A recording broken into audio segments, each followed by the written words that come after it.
All right, we're going to get started. Good afternoon, everybody. It's nice to see such a full room.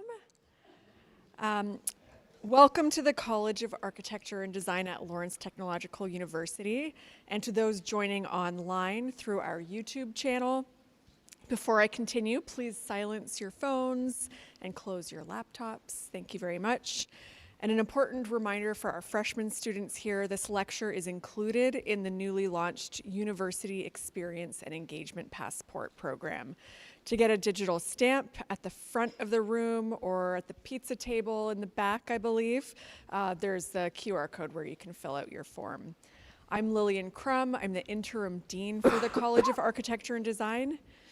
And at Lawrence Technological University's College of Architecture and Design, we focus on how design is evolving, especially as new technologies and changing professional practices reshape what designers do and how they do it. COAD is a home to degree programs in graphic design, product design with a concentration in mobility design, game design, interior design, and architecture, along with our new Masters of Arts in Design and Technology. Across these areas, we pay close attention to emerging tools, industry workflows, and the cultural forces shaping the built and design world so that our curriculum will stay relevant, rigorous, and future-facing. Our Design by Technology series is one way that we do that, inviting leading voices into conversations to expand how we think about architecture and design today and where the fields are headed next. Register now for the upcoming COAD Design by Technology series events on our events page and the Experience Passport program page. The next events are Tuesday, March 24th, Design by Technology series talk by Senior Brand Strategy and Creative Designer for Global Cadillac Design at General Motors, and Alexandra Demoska. And Tuesday, April 2nd, Design by Technology series panel discussion titled Stories of the Affleck House. Today, ACSA and University of Texas Distinguished Professor, Dick Clark Chair in Architecture, Juan Miró, will present reflections on the landscape city. And after his talk, Juan will answer questions. And with that, I will pass the mic to Ralph Nelson to continue the introduction. Thank you, Lil. I'm so glad you did that instead of me.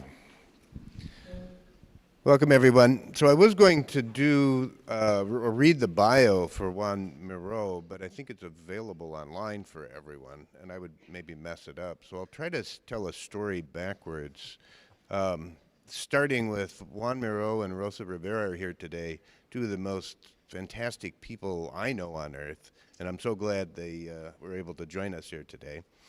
They're based in Austin, Texas. They have a practice. Rosa kind of runs the practice. Miguel and Juan are the architects of the practice. I'll describe it that way.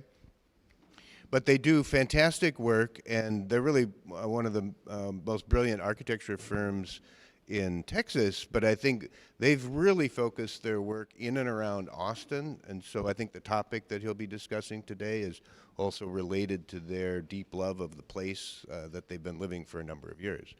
Now, I guess one is certainly one of amazing accolades in practice as well as academia. He's a fellow of the American Institute of Architects, a distinguished professor for the Association of Collegiate Schools of Architecture, ASCA. So in academia and practice, he's been engaged, I think, for your entire career, really.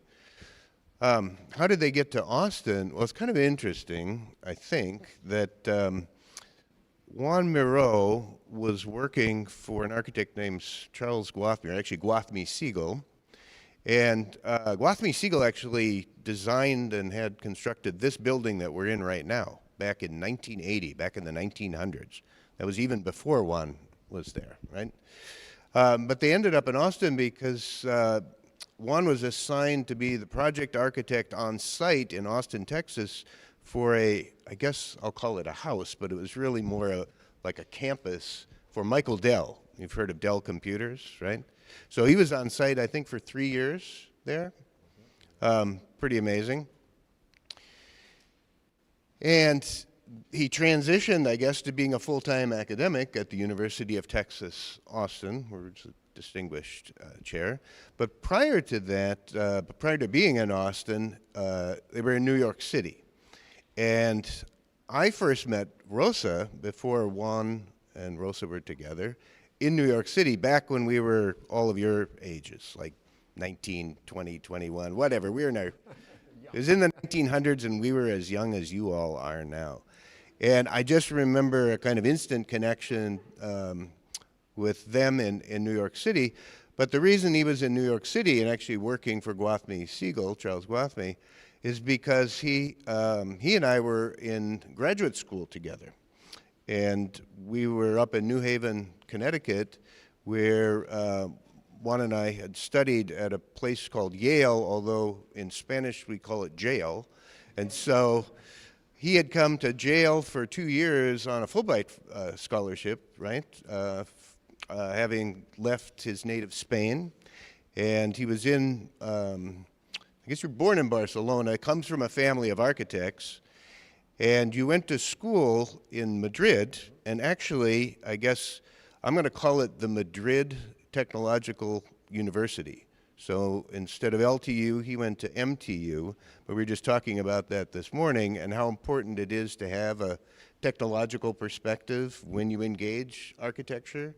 If it's essentially the beautiful union of art and technology, that's what we call architecture. And I guess your time in Spain also kind of set a beautiful tone for your arrival in America, so you can look at America with a perspective that is fresh and unique.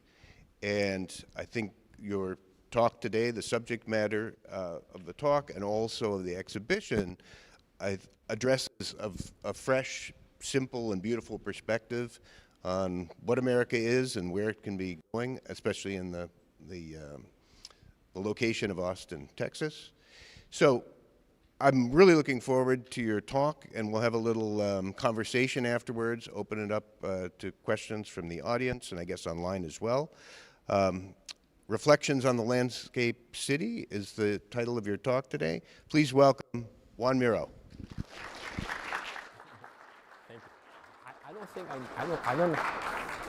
I don't think I need this, right? So no, I don't need it. Might? Yeah, no, because I have one here. Well, thank you for the introduction, Ralph. It's true that bringing back a lot of good memories when we were a little less young. We consider still ourselves young, but it's great to be here. I mean, it's great to be here for many reasons. I love the idea of doing the lecture in the space where the gallery where the work is exhibited. I'm going to try to leave enough time for a conversation and questions that the audience and Ralph may have. But I wanted to start with this picture because I think that I didn't realize this until I came. I had added this slide. This is me with Charles Gwathmey in the same spot. You can see this. I don't know if you can see the bridge here. That's what we're standing there. So this is Charles Gwathmey. Was a very good. I mean, at the end, he was a good friend, good mentor. I worked at Gwathmey Siegel for 5 years in New York. That's what brought me to Austin. He's the one who introduced me to Miguel Rivera, and then Miguel is my partner now, and I'm married to his sister. So Rosa is my partner, professional partner, personal partner, but at the same time, also her brother is our partner as well. And I met them through Charles Gwathmey, so I will be always thankful. He was an amazing person, and he's the one who designed this space. So he's up there somewhere, but he is probably very happy to know that I'm here with you in this space that he did. He was always very, very supportive when I started the practice in Austin. In fact, he's standing here when he came to visit, visiting this bridge that is also in the exhibit here. So I just wanted to start with this connection with Charles Gwathmey that is something that I didn't expect. So let's go back to the beginning. So like Ralph said, I was born in Barcelona, but I grew up in Madrid. I studied at the Polytechnic University in Madrid, in the technical school of Madrid. I love the fact that the word technical is part of our school and our university, and I think it's part of yours, and I think it's something to be proud of. I think it makes an impact. But I just wanted to give you a sense of how life can take you to different places. So you, especially the students, you don't know where you're going to end up, never imagined that I was going to end up in Austin. So this is the practice that we have in Austin. We're a small practice in the US, it's 15 people more or less. And we try to do a variety of work, and it's basically what I'm going to, what you see on the wall is the work of, a very good team that is working on this. And the core of the team, and this is Ralph, this is you should be in this picture, because this is the times that you were talking about when we were young in the 2000, this new millennium. This is Miguel and Rosa when we started the firm in Austin. And one of the things that is a reflection, Ralph is very right. I come from a very different world than Austin is. When I moved to Austin, I had never lived in a house because I grew up in Madrid. I was born in Barcelona. I lived in New York City. So all of a sudden moved to Austin, and you realize it's a very different type of Austin. So the type of city. It's a city that is very common in the US, and it's a city that is what I call a landscape city. It's a city that is very much in contrast with the compact cities that we are used to in Europe. The DNA has nothing to do with this city and this city. You move, this is what I see every day when I go to my house. This is not from a drone. This is actually my picture from the side of the road on the way to my house. And this is very close to our apartment in Madrid. We live in Madrid in the summers. We spend, we have a place in Madrid that is a little to the right of this picture. We could not see our building, but that's, and I see myself like as comfortably in these two worlds. They're very different worlds, and I love them both, and I think they're very different, and we need to accept them for what they are. What I realized during my time here in the US, and this is one of the things that Ralph, I don't really remember, but when I was at Yale, I took all my classes, because the post-professional masters allowed us to do that, in pre-Columbian studies, and I became very interested in understanding pre-Columbian points of view. And one of the things that I realized from my travels in the Americas, and when I say America, for me, America is the whole Western Hemisphere. I know that we have now a debate, because America is not the United States, it's the Western Hemisphere. We can say sometimes the Americas to make it a little more explicit, but to me, the Americas have a lot in common. Even if the US sometimes thinks that they're more related to Europe, I think that the Americas have a lot of in common that is not acknowledged enough. And so I realized, for example, this city that I live in now reminds me of when I went to Tikal. Tikal is a city in Guatemala. There's a Maya city that it has a very similar type of way of living, curiously enough. And then you go to South America, you go to Machu Picchu, and then you learn about the sacred stone. This is the sacred stone. This is actually what I asked Rosa to marry me, And we celebrate 30 years, so it worked. So something went well, and this is the sacred stone in Machu Picchu that is basically a sacred stone. And it's like in Western mentality, a sacred stone sounds like a very weird thing. What do you mean stone? But for the Inca, the stone was a sacred material. And this stone is just reproducing the sacred mountain to the east. And it's anchoring a plaza. So the urban design is incorporating the idea of a sacred direction and a sacred mountain. And the sacred stone is just simply reproducing that mountain on the east. So it's a beautiful concept that has always intrigued me. And I go to Mexico, and I've been taking students to Mexico since 1999. I've been teaching Mexican and pre-Columbian architecture since then. And you go to Teotihuacan, one of my favorite places on earth, and you realize that that pyramid is reproducing the sacred mountain in the back. So the urban experience is basically connected at every level, symbolically and physically, with the natural environment around. Why? Because in ancient times, the sacred manifested itself in nature. So the sacred was around people, and it was basically manifesting itself in the mountains, in the animals, in the water, in the sky, in the volcanoes. So the power of nature was always very present, and the ability of nature to destroy and to create was very much something that people were aware. The mountains gave life, but at the same time they could take it away. So there was a sense of reverence towards nature that made them build in ways that was making that reverence obvious and in a way sensing that they could be protected. So when Teotihuacan is creating a dialogue with the pyramids and the mountains around, is trying to fit in that natural understanding of the world. This is something that happened all across the Americas. I never understood why we don't talk about it enough in the schools of architecture here in the US. In Taos, it's exactly the same thing. It's a much smaller society than Teotihuacan, where it was done at the largest, actually Teotihuacan at the time was the largest city in the world, one of the largest cities in the world. Taos is a small town, but it's exactly the same principles. The mountains are participating in the creation of a public space. What they build on the sides is basically formalizing the way their society's structure is part of the urban form. And so they create a public space that is basically framed by the sacred mountain that has the source of the river that feeds the town and is the source of also the Sipapu where life emerges from the underworld. So all these things make a beautiful connection with the belief system and what you build. It was very much part of the Americas, and I say Americas across the continents. And yes, some people know about Cahokia, but we don't make that part of the essence of the identity of the country the same way it happens in other parts of the Americas. And I don't understand why. I don't understand why it has not been embraced as part of the identity of the country. And these examples are there, but are not studied enough, and they're not made aware enough to people in architecture schools. So this sacred way of seeing the world in the Western tradition changed radically starting in the Greek period, when the gods became humanized, and then when the monotheist faith created God the Creator. This is the best image of God as an architect. These architects are never going to look better than this, because basically God is represented as an architect that creates the world and has the world in his hands. But when God creates nature and humans, it's only natural that humans turn more attention to God than to nature.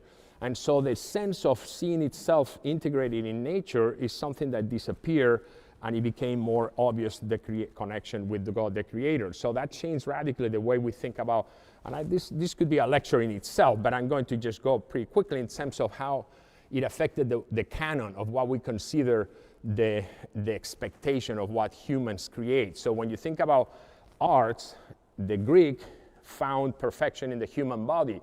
In the American tradition, the perfection was in nature, and so they imitated nature. So when you go to Peru and you see these stones, you say, what are they doing? I mean, they're building these amazing, gigantic stones, and they're fitting them perfectly because it's a sacred undertaking. They are not preoccupied on imitating the human body. So when Europeans arrive to the Americas, they say, oh, these people are primitive because they're not building the same sculptures that we were doing in our world. No, they're not interested in doing that. The effort was not going into imitating the human body like the Greek did. And the Greek still, basically in fine art schools, that's still the canon. You have to do a sculpture like this. And the Greek already did it a long time ago. And in architecture, they have the same influence. When they build the Pantheon, they basically build a home for the new gods, and architecture started becoming its own discipline without that strong connection with nature. And it's still very much a model for architecture is done these days, but it's not based, it's more a self-referential discipline rather than having that connection.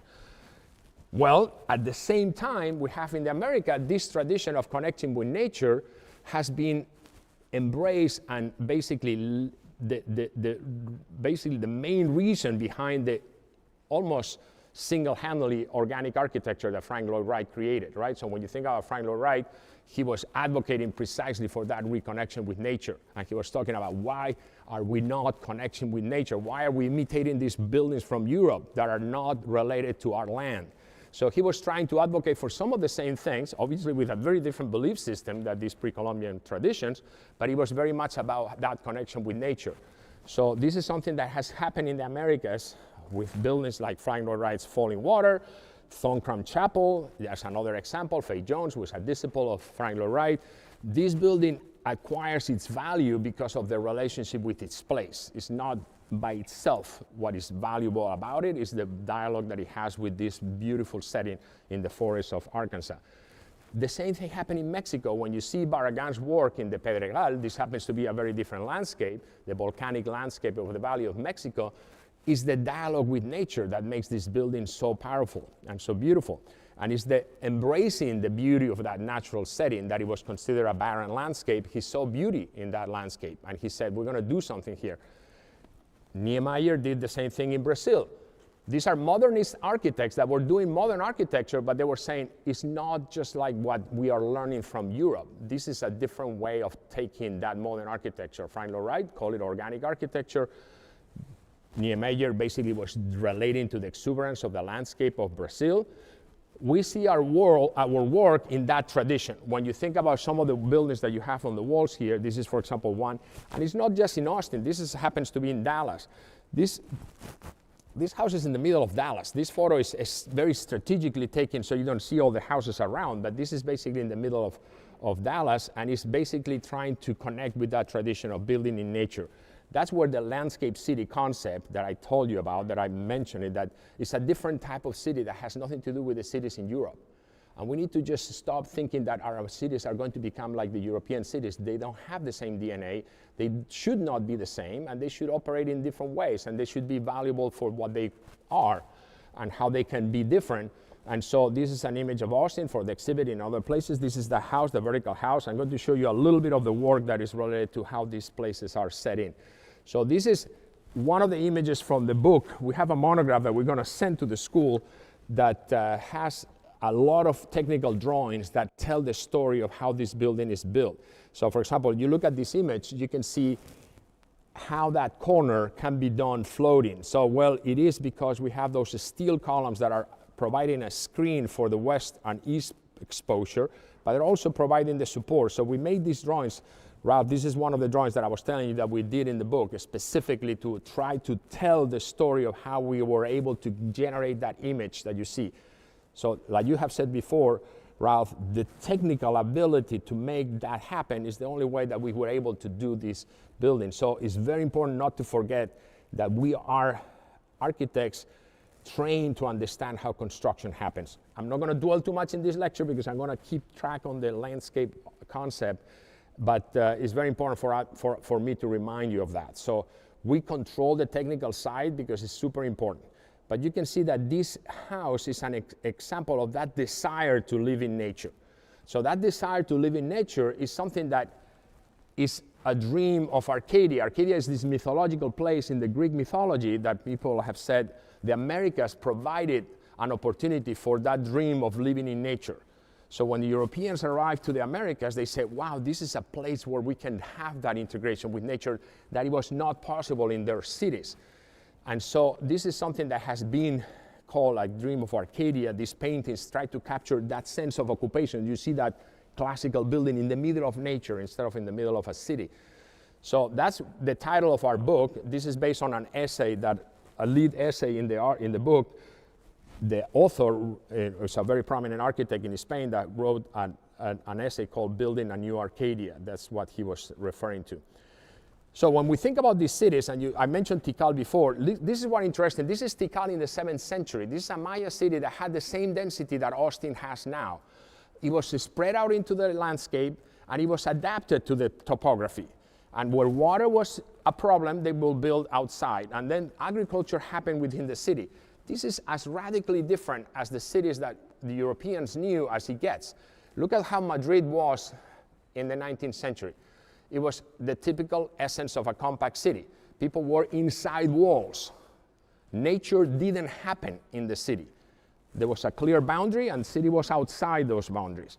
And people living there, they're a wonderful place to visit and wonderful place to live. As I said, our apartment is not very far from this picture either, but you can see that it's a chaotic city, very picturesque, but never built thinking about the tourists that were going to come now.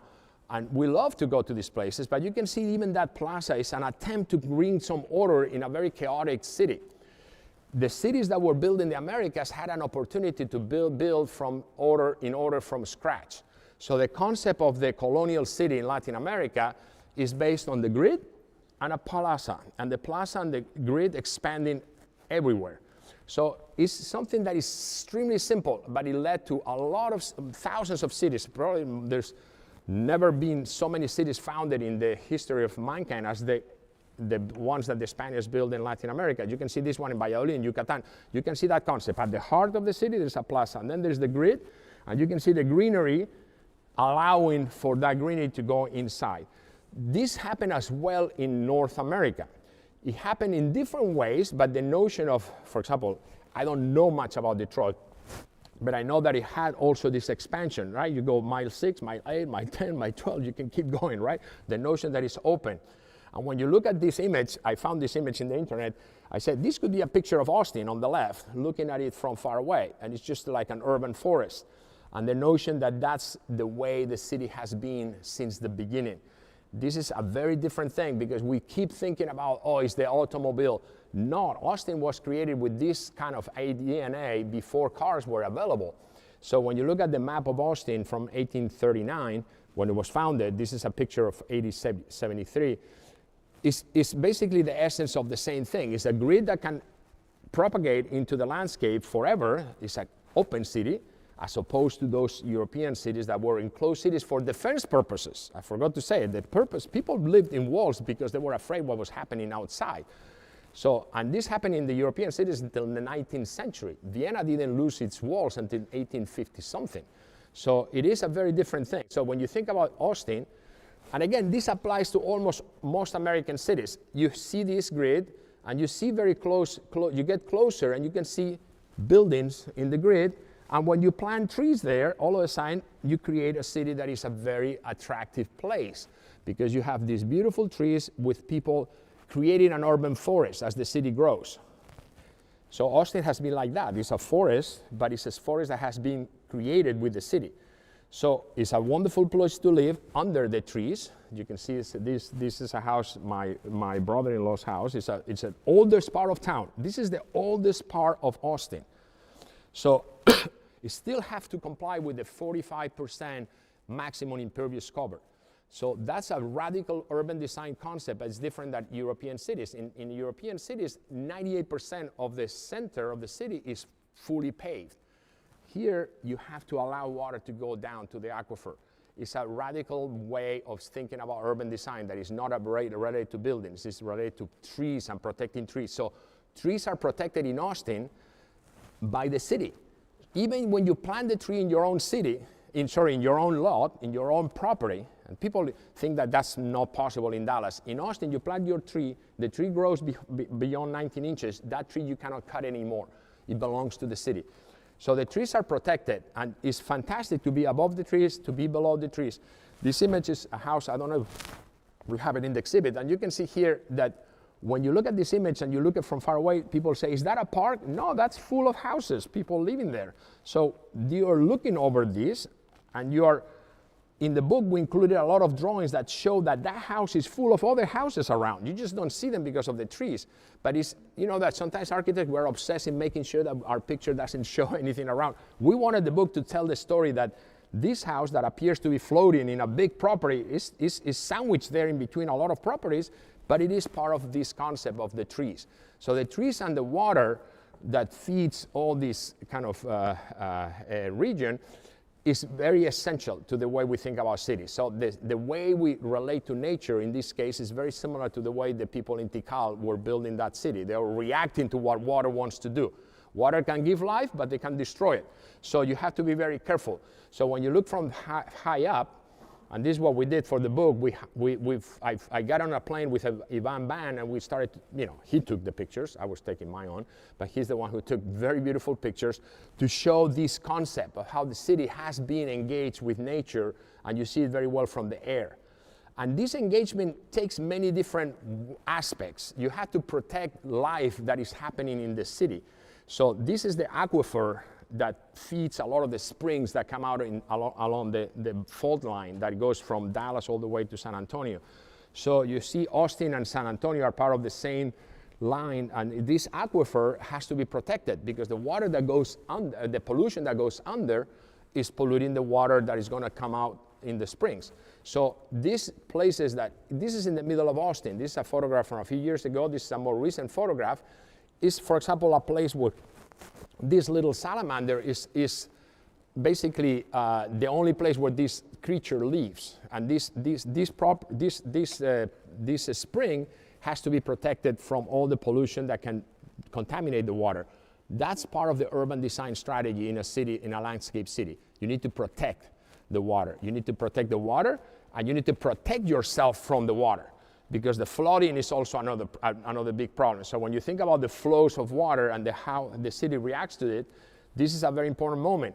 Lady Bird Johnson, this is the wife of President Lyndon B. Johnson.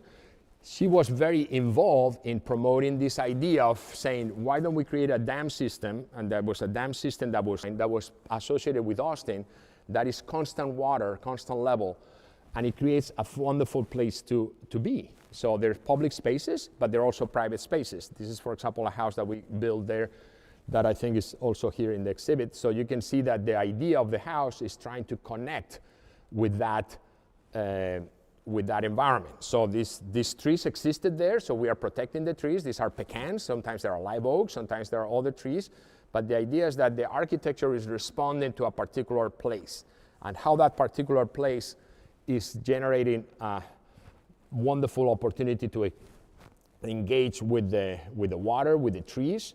The owner was the one, this is what is great, I mean, the owner was the one, we were saying, well, maybe that branch is a little too dangerous. No, then at some point the clients are very much in the defense of the trees like you are at the beginning. They become even more worried about it. So we kept even branches that were a little risky, because if they fall, they will fall on the house. But you can see the importance of the trees and the water in this example. So water generates a lot of beautiful connections, and so we have several projects here. The exhibit, as you may have read, we try to organize in between what I think the three best things about Austin is the water, the trees, and the people. So it's a way of saying, look, the buildings, have to accommodate to that reality, but I like the notion that the city has to accommodate those three very well. So this is also a technical exercise. When we designed this boat, though, we were saying, how can we make steel operate as the thinnest possible? So this is the concept. My sketch for this was, let's see how thin those columns can get. You work with engineers to do it, and it's amazing how steel can have this ability to create very, very light structures. So that's one of the things that we're looking for here. In this other house, we designed a bridge that is also in the exhibit, that is the one behind me. I'm not going to get too much into the house, but you can see here the same emphasis here. Almost like when I think about this, I think about the house. We were staying in the Affleck house, which is wonderful how Frank Lloyd Wright emphasized horizontality. That's what we were trying to emphasize in this house. And this is the bridge that we designed. This is the sketch that generated this project. So I tell students, no matter how much computers can bring to the table, nothing can replace the quickness and the ability for a sketch in pencil to capture an idea. This is obviously what the magazines and the books like to show, but I love more the way that sketch really happened. The sketch really happened with a lot of these other technical type of drawings. So there's an idea capturing an essence of a place with reeds, and we wanted to have a bridge that was light. But look at the sketches here are trying to figure out how to technically resolve it. So we have to think about a truss. We have to think about what is the size of these rods. How do we do it? So it's very quick how a sketch can capture those thinking. So this is basically architects at work. I will be doing this with my partner Miguel on the same table with two people drawing on the same piece of paper. So that ability for a sketch to capture something that gets built, and it's in the spirit. So this is another project that is in the spirit of integrating with nature, right? So how the bridge is trying to connect to this place, and the simple half-inch rods that we were using is basically connecting with the reeds that are there. And when time passes, vegetation grows and the bridge disappears. I love this picture because you see the water going to the lake and the bridge is pretty much gone. And nature in Austin, if you stop building, it will be like the Maya cities. Nature will take over. So this guest house is basically entrapped by the nature that is around it. It's amazing the power of nature to take over. So these landscape cities have a lot of existing buildings that you need to try to incorporate. So when you see this is a project that my partner Miguel told the owners, we only do this project if we preserve the house at the front. And the owner say, okay, I thought you wanted to demolish it. They say, no, we want to preserve it. But we're going to do something interesting in the back because we can see how the courtyard is a typology that it works very well that is not being used enough in the US, we think. So this is a house that we call the 5-yard house because it had all these courtyards that we thought that it was an opportunity to incorporate by preserving the front. So this is part of what it takes to work in these places. You have existing buildings you have to respect, you have to try to work with them. And this is something that we do. So the other thing that we need to accept is that cities need more than places to live and to shelter, so they have the private space, but we need to have also public spaces. We need to have spaces where people can congregate, can gather. And so this is another opportunity that we have had the privilege of working in publics that emphasize that other aspect. So it's something that we reflected in the book. So we have in the book 20 projects that are basically highlighting this idea of the city as a place for private and public interactions. So for example, I'm going to show you some examples that are related to urban ideas. So for example, this building for a nonprofit in the segregated part of town that is being transformed, we wanted to emphasize the pedestrian nature of the street. So we're trying to create public space that is saying this is a very, very low budget building for a nonprofit that's working with kids coming out of foster care, kids that are being abused. And so if the director said, we want to have a building that is more aspirational and welcoming. And we said, well, there's nothing more welcoming than a porch. Can we do a building that is basically telling the city, we want this edge to be welcoming and incorporating that idea into the function of the building. Symbolically, the columns represent also all the support that the community needs to provide to make these institutions operate, and function. So this is something that we believe in, and something that we are proud of, how buildings can have very low budget but can achieve goals that are sometimes not expected to be achievable for those budgets. And this, we gave credit, like the director of this institution was fantastic. Another thing that we need is places to gather. So this is the Performing Arts Center that is for the public school in Austin. So this is the Austin public school system that needed a performing arts space for high school students, and it was an opportunity to do another more urban edge that it was in the former airport. This is an airport that was moved outside the city, and the former site of the airport became an opportunity for another type of way of thinking about the pedestrian edge and being more open and flexible to see the activities that are happening there. Again, with the aspiration that is, even if it's a high school, Performing Arts Center is an institution for the whole city. As the first institution that moved to the east side of Austin, symbolically very important. The first citywide building that had a presence in the east side of the city. So breaking those patterns of segregation is something that still American cities are struggling with, and I think this building is helping in that direction. But at the end of the day, for us, it's important to see these images. We're doing a building for people to gather. You have buildings that are very private, and you have people gather for different reasons. For example, this is one that we're finishing with Tatiana Bilbao, that is the Mexican Cultural Center, and it's, again, for the Mexican-American community that has been really very badly treated historically in Austin. And this building is symbolically very important because it's a very prominent location, and it was left unfinished, and we were hired to finish and renovate it, and our main focus was to create public space. We created a round public space that is enclosed in a way that is defined in a way that is still allowing the views to go out into the river and to the park. So it combines these three beautiful things: water, trees, and people. And you can see here the prominent location and how the building is taking shape. Now it's pretty much finished, but it's not open. It opened official open is June 6th. But you can see that the idea is that you create public spaces, people are gonna come and gather, and they're gonna learn about the Mexican-American and the Hispanic community that is being not very well treated traditionally. And so this is an open space for everybody, not just for the Hispanic community, but we created a shaded space. These are some images that actually Juan took last week with his iPhone. We haven't photographed this because it's not open yet, but you can see here the structure without people. This is the rendering that we did, so we soon hope to take a picture with people when it opens. Another reason that people gather, this is actually not in the exhibit, it's in the book, is the Hindu community hired us to do a Hindu temple. This is another thing that is beautiful. You sometimes have to deal with people wanting to gather for spiritual reasons. So this is the Hindu community in Austin, and hires to do a Hindu temple and Hindu school. And it was fantastic to work with the Swami, which is here he is celebrating the ceremony. This is when we did the beginning of the foundation. This is the ceremony where the Swami is asking for forgiveness to Mother Earth for the disruption that this building is bringing, and for the fact that nothing is going to be able to grow in some of the places that we're building.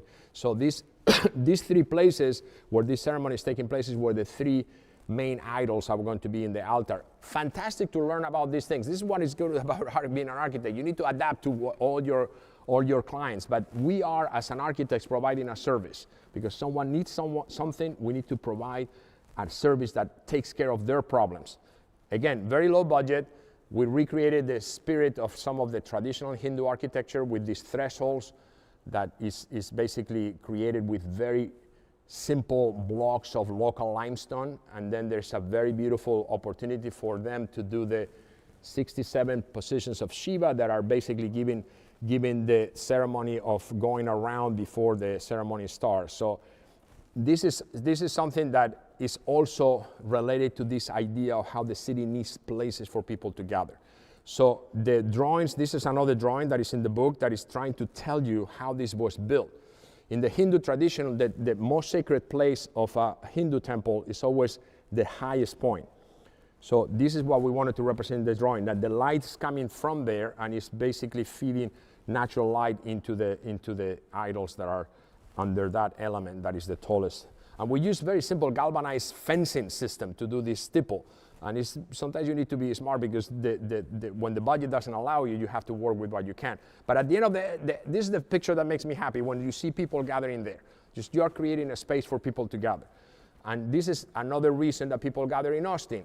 Circle of the Americas. If anyone likes Formula One, we designed all the buildings around the Formula One track, and it was a very exciting opportunity to do something that also we think is very exciting, which is, can we design buildings just like Formula One cars, where are trying to be very functional and very much about lightness and efficiency? And so we had to do this building very quickly, because there was no time.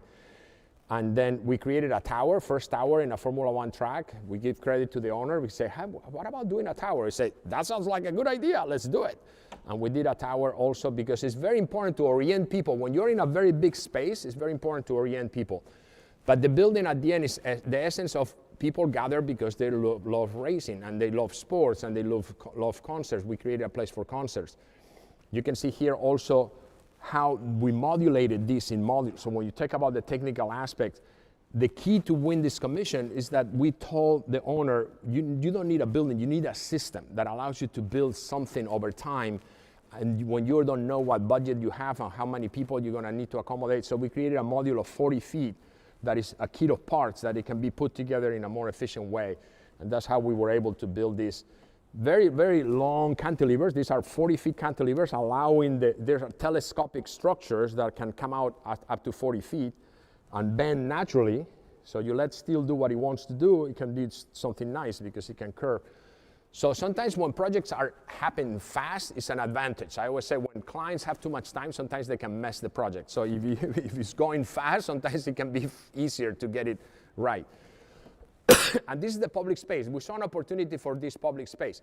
The track had a curve and allow for this space to be something more than just a leftover space. So we said, we're gonna put the tower at the end of this space, we're gonna create a public plaza, we're gonna create a grand concert venue and a big field for different events. And so this is the way people approach. This is the main entrance into the complex, and the tower is serving the function that iconic buildings do in cities. When you have a tall building in Paris, or you have a building in a city, that it helps you orient yourself, so you know where you are in this track because you see the tower that is very different from different angles. So from here you see the red pipes. When you're on this side, like I showed you before, you see it white and it's very different. So you know where you are just from seeing the tower.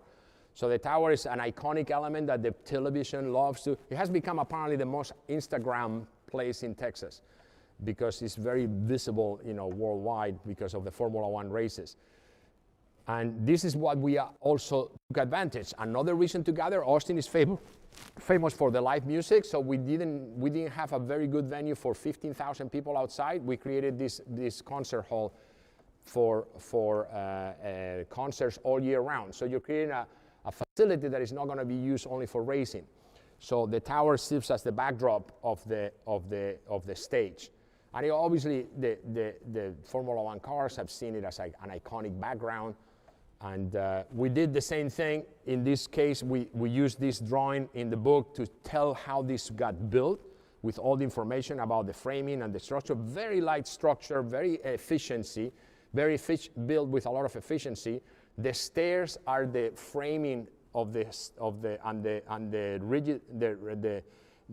stiffness that we needed for the tower is created with the stringers of the stairs. So everything is doing work. The red piles that are coming down are doing structural work. There was absolutely nothing that could be eliminated of this tower. So everything was doing work. Just like in the cars, in the Formula One cars, everything that is in a car for Formula One is there for a purpose. Make the car faster. You're not doing anything because it looks good. No, everything is doing something. So we wanted to translate that spirit to this. And the steel is very efficient. So it captures that in that sense of speed. This project is actually interesting because this was a competition that we won in Monterrey in Mexico. And it was a very, very depressed part of town, and they wanted to build bring new life into this space. And we won the competition in a risky way. We proposed something that it was not asked in the competition. We proposed creating public space for the city in a private land that the developer didn't have any obligation to give back to the city. When builders are generous, we are convinced that they pay off.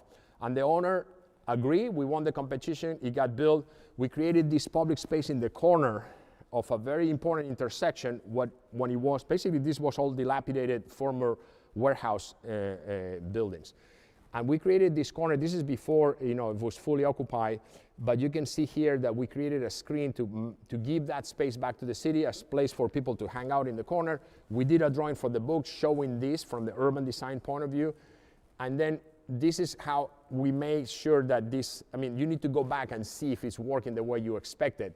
And it is working the way we expected. And it's one of the best moments when you see spaces being used after you have thought about them in a certain way. So it's a very busy corner with a bus stop right there. And so there are cafes, there are 2 levels of retail. And then our associate architect there sent us this video. I hope it works. That is, to me, you can see that you can see still the dilapidated warehouses. The assumption is that these are going to be repurposed. But you can see here that this corner has become the meeting point for these skateboarders. And I think that this is what makes you happy to say there was no obligation to create this public space. You create it, people use it, the building becomes more successful. The developer could have gone to the property line, which is where the screen is, and now this has become a gathering space for people. This is one of the things that we like about being an architect, that you can see and enjoy how things are being used. But the emphasis on public space is very important. So I'm almost done, Ralph, but I wanted to emphasize something. I want to just emphasize something that it has been part of like Ralph said, I'm a professor and I'm an architect. I have the best support system in the world with my brother-in-law, my wife here, to be able to do both things at the same time. But it is, what I was not expecting is to become an activist, an advocate. And this happened when I discovered that developers in Austin were building windowless spaces for our students to be housed in. And it was a horrible experience when I discovered that, because it was happening. We were talking with Martin, a professor here, that there was a building in Santa Barbara that became famous because they were proposing to have windowless rooms in that dormitory. These are not dormitory per se, there's apartment buildings. And basically, it led me to become an advocate, because I said, you have to change this. We cannot let this happen. We cannot let these windowless rooms become the norm. So they have built 3,452 windowless rooms in just 32 buildings in the west side of campus. And it was horrible. The students were telling me, this is terrible. These are all testimonials from students sending me pictures of the rooms and telling me how they felt about living in those rooms, sometimes for outrageous prices. So the promise of affordability was not really there. They were still charging a lot of money. Some of these students were taking the classes during the pandemic, 24 hours a day in that room, no window. It was just terrible. And they were charging $1,500 for rooms like this a month, and it was just like clearly crazy that it was possible, because we have created codes precisely to avoid what happened in New York City in the 19th century, when any city in the world that has had this process for industrialization, they came up with code requirements that will guarantee minimum standards. So that's why the code was created, to prevent what happened in the tenement buildings when immigrants were housed in windowless spaces that were dangerous from the health point of view, but from the well-being and from the fire and everything. So every city in the world that has any kind of stature that you can imagine has regulations. In New York City, you have to have a percentage of the room needs to be a window open to the outside. This is New York City. This is, for example, Madrid. You have a percentage that needs to be operable, a percentage that needs to be a window. The rest is variations of this. So you go to Mexico City and you say it's 15% of the window of the room has to be a window. When you go to the IBC and what we had in Austin, 0. So basically, the developer was saying, we're doing something that is perfectly legal. And this is what is crazy. The fact that it's legal doesn't mean that it's right or it's correct, especially for an architect. So how can you design buildings that are basically putting people to live in windowless spaces?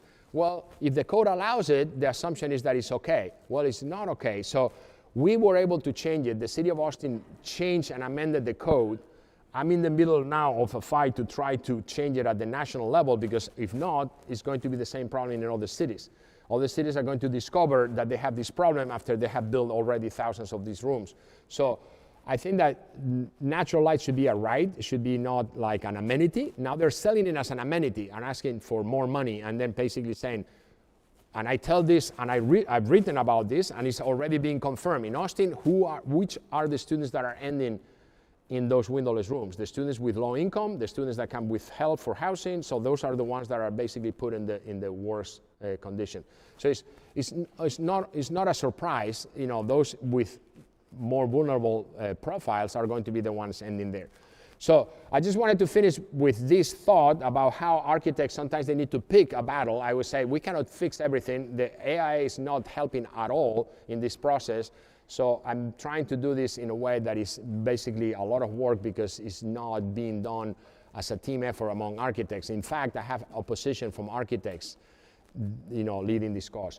But I felt bad about finishing with this image of like how windows are basically being taken away from buildings. So I'm going to show you just a few slides to finish in a little more happier note with a building that we just finished that is not in the exhibit, that is using brick as a material. And we love brick because it has this power of connecting with a timeless material. And we have a client that said, we want to use brick, and say, fantastic, we're going to use brick. Sometimes the client needs to have some say. And so I'm just going to show some images of this brick building, just to finish with something that is a little less depressing than those windowless rooms. So this is a brick, Roman brick that we use, and it has a very interesting use of natural light coming into the space. You can see natural light. We have the sky there. What you can do with brick is amazing. You know, this is the ability of brick to be very sculptural, and this is the guest house that it has this connection with nature as well. So I wanted to show you this. This is with a French artist, JR. He was very JR is a French artist that was hired to do something, and he used this very Mies van der Rohe type of kind of simple space, and he created these eyes that people see from the water when they're going. It was a beautiful integration of art into an architecture piece. We're very proud of how they did it. No, I'm saying that it's very Miesian, the kind of concept. No, of course we designed it, you know. So, yes, Mies was not around.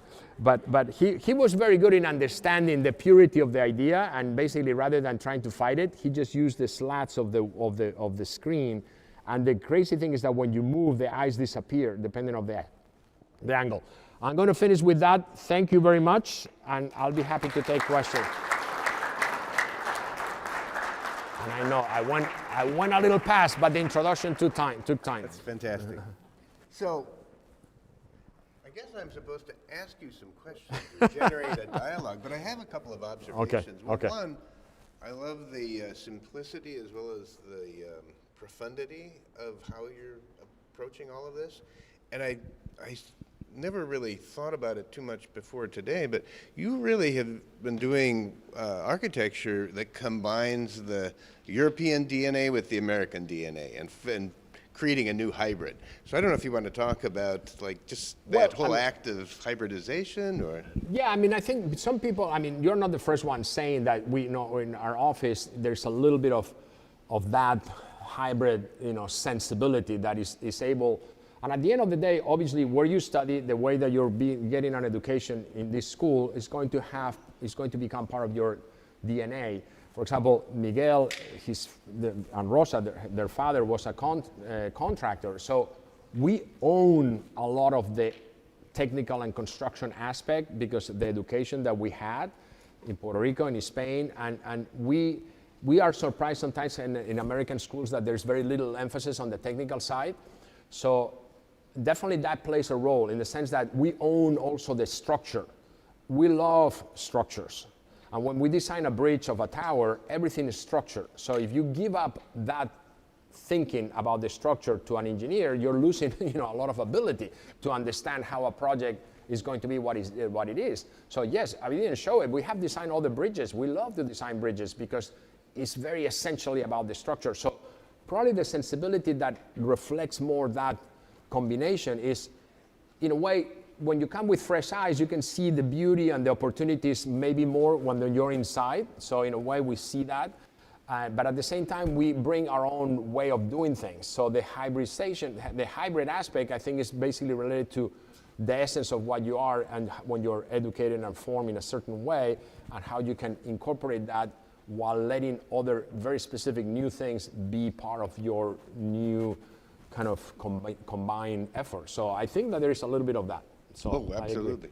Well, and also I guess another reflection on, you talked about activism in response to something negative, but I think the architecture is activist in a very, very positive sense, right? You're just constantly projecting this future that's super positive in building on the DNA of Austin and its people, right?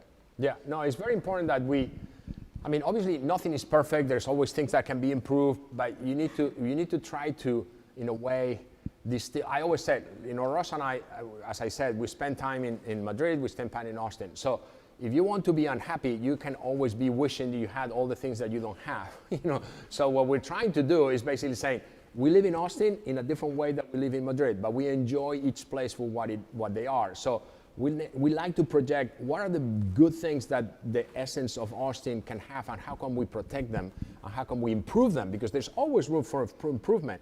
And we try to do the same thing in Spain. When I give these lectures in Spain, and I lecture in Europe also, when I give these lectures in Europe, they're completely amazed about some of the things that we do in the United States that they don't think about, because everybody thinks in Europe that, well, United States, when it comes, and this is both ways.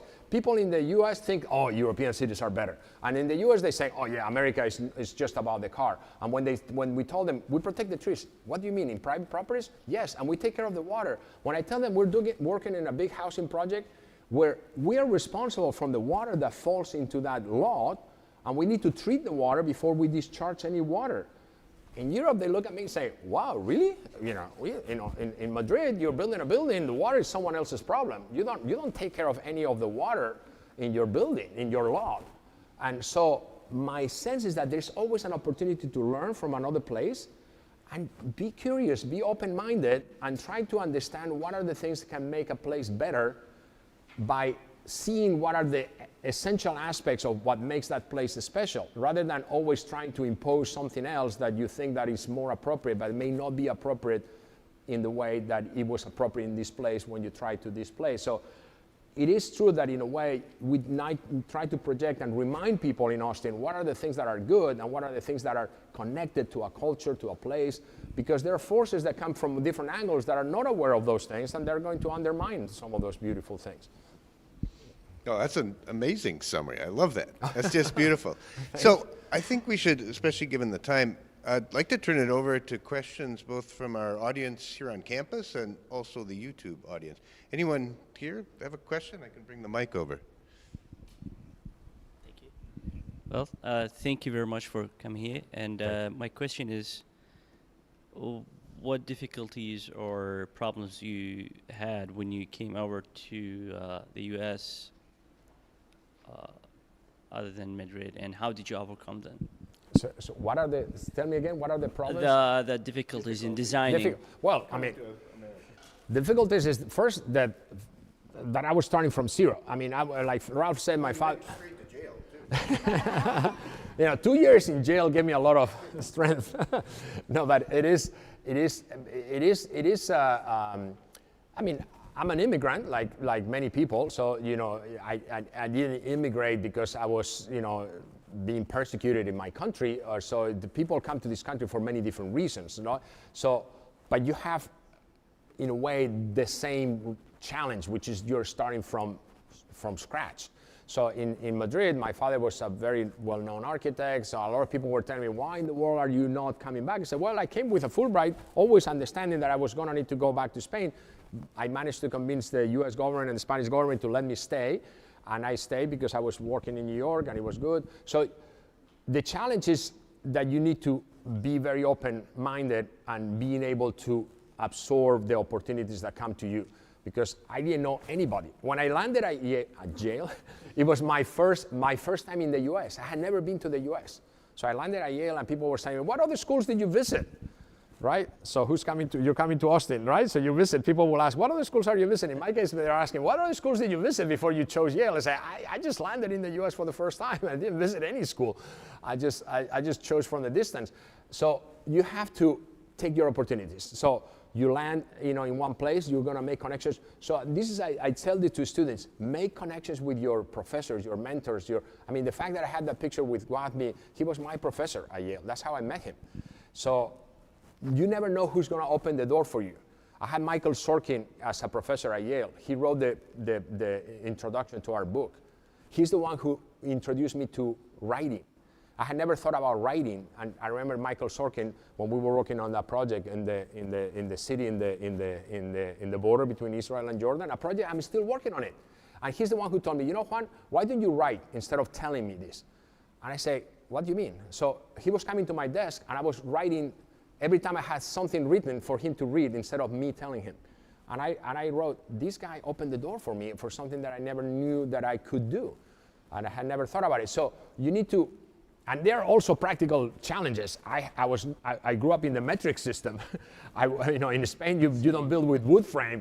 So you need to learn a whole new technology, measuring system, so you adapt. But it's the beautiful thing about going to another place, you do it with that extra energy. You know, and that's one of the things that I think is good for countries. When you come with as an immigrant, you have an extra motivation, an extra energy to try to make it work. Thank you very much. Great question, great response. Someone else in the audience here? Or should we go to a YouTube question, Andrea? Oh, go ahead. Regarding the windowless rooms that exist, what's your goal to do with like these existing rooms, or what is Austin's goal moving forward? Well, unfortunately, this is the way code works. Those are what the term that's used is grandfather. They're grandfather in, meaning that, oh, they were built before the change. So when I presented to the city council and the city council agreed to change it, they said, we're gonna run the process and it's gonna take almost a year. What did the developers do? They tried to file for permit as soon as that changed. So I wrote another op-ed that said, you cannot give them 1 year. And they said, okay, we're gonna move it to 6 months. They still file for permit. It's a very flawed process that basically they can file for a permit knowing that that's going to be illegal in a few weeks, and it's still okay to do it. And they did it. And so all these thousands of rooms are still there, and they're unfortunately still being given to the students. So we have been discussing different options as to how to do a little bit like tobacco industry was required to do. You remember when in tobacco, you probably don't remember obviously, but they started to require for them to put smoking kills or something, right? So we wanted to basically say, you need to let students know you're about to rent a room that is illegal for a reason. and they need to disclose it because they were basically renting them without telling the students. I had students from Spain that were telling me, I rented a room from this, and I can't believe that they give me a room with a window, and they say, hey, sorry, we have the right to do it. We're trying to limit their ability to put them without telling them and without telling them the consequences. So we are hoping that as the demand may go down, that they are basically not used at some point and they can be converted into other things. But unfortunately, they're still being used. It's a good question because that's precisely what I thought. You still have the damage is already done. That's why I'm trying to change it at the national level to make sure that doesn't happen what happened in Austin. That only after, oh wow, we have all these rooms built. I say, yes, I've been telling you all along. And the city council, oh sorry, well we'll change it now. But the challenge is also that a lot of architects don't even know that this is allowed. And Well, basically, and no one teaches you how to actually go and change the code. And as he's been single-handedly trying to change the code, he's running into the reality that there's lobbies and a system in place to avoid these changes. So yeah, to I benefit think the developers. one of it is to tell students, and in the case of Austin, you encourage your students to actually not only write about their experience, but actually collect signatures and make it a little bit more known. But it is a challenge, and I think it's part of the part of architecture activism that no one talks about, but by you taking a stand, you're actually changing the policy and design. Totally agree, because I would say that students, this change in Austin will not have happened if I'm a professor waving my hand saying, this is horrible. Is the city council say, okay, so many crazy people come waving their hands, to here. So when 800 students sign a letter telling the city council, this is horrendous, how you have not protected us, you have letting the developers abuse our vulnerability, that's when they reacted. Because there was a very clear sense that the students are telling you. It's not me telling them, hey, this is bad for the students. No, it's the students saying, you are not protecting us. And the letter is a beautiful letter, and they created actually an entity to try to represent the voice of the students as a result of this. So that's what I'm very proud of, that the students are actively still trying to make sure that they don't get abused anymore, because this is the most vulnerable population that you can have. It's college students. They arrive there, they have to get a place to live, and the developers know that activity is going to end because they're going to move out, they're going to graduate, they're going to leave. So yes, very good point, Rosa. Yeah, without the students' activism, it will not have happened.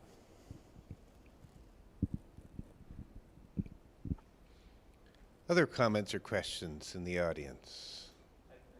One more? Okay. Why not? Yeah. I love Spain, so I will probably visit and I will watch them in the World Cup. So Okay. my question is, but I love Barcelona, not Madrid Well, more. I was born in Barcelona, but I'm a Real Madrid fan. Oh, Hala Madrid. Where do you get your inspiration from, and how do you implement them to your designs? Oh, that's a hard question. I mean, I think that You kind of answered it already in your talk today, but in go a where way, you in wanna a go way, with it. exactly. So, for example, as you see that bridge, the inspiration came from that site. So the whole talk is a little bit about how the place is the first beginning, of how. But at the end, there's some creative will that goes into projects that is hard to measure. There have been philosophers, writers that have tried to kind of describe how the creative process works. There's certain moments where things happen and you don't know very well why. My belief is that the sketch is the essence of how sometimes you channel that something that comes out. And sometimes you say, why? And you say, I mean, even the tower, for example, people say, why is 251 feet tall? It's like, that's the way it came out in the sketch.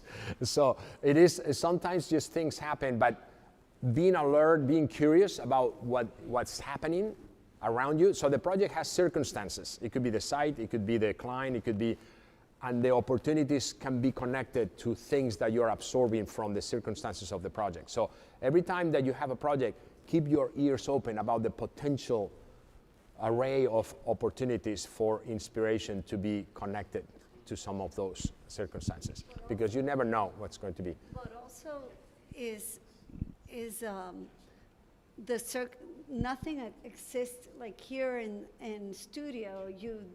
You're given a project and you create, but the truth is that there's other factors that will factor into the final design. It's the client, what they're requiring, which is the program, but also the budget, the site conditions, the materials you have to use, what's the site, obviously. So there's a lot of things that create almost like an algorithm of things that you have to respond to. Mm-hmm. Oh, makes sense. Well, and I think also I don't think coming up with ideas or inspiration for a design is ever a problem, because you're so passionate and curious about life. Yeah. And architecture is just part of life for you, right? So it's like every project should grow organically out of that passion. Yeah, and exactly, the passion can be self-generated, but like Rosa said, there are many things. Well, for example, from this client, when they say, I want to use brick, it's like, great. Instead of saying, oh, why brick? I don't want to use brick. Go run with it. No, I guess my point, is like the inspiration is all around you. Yes. It's like you don't have to worry about it coming from inside of you. Yeah. 'Cause you're just taking it all in. Exactly. Right? Just redirecting it, Redirecting, channeling it. yeah. Right? One final question in the audience. Andrea, did we have any YouTube audience questions? I guess not. Any final, we got time for one more question in here. Anyone? All right, please thank me again for Thank you. Is it? Thank you. Awesome. Appreciate it. Thank you. Great job.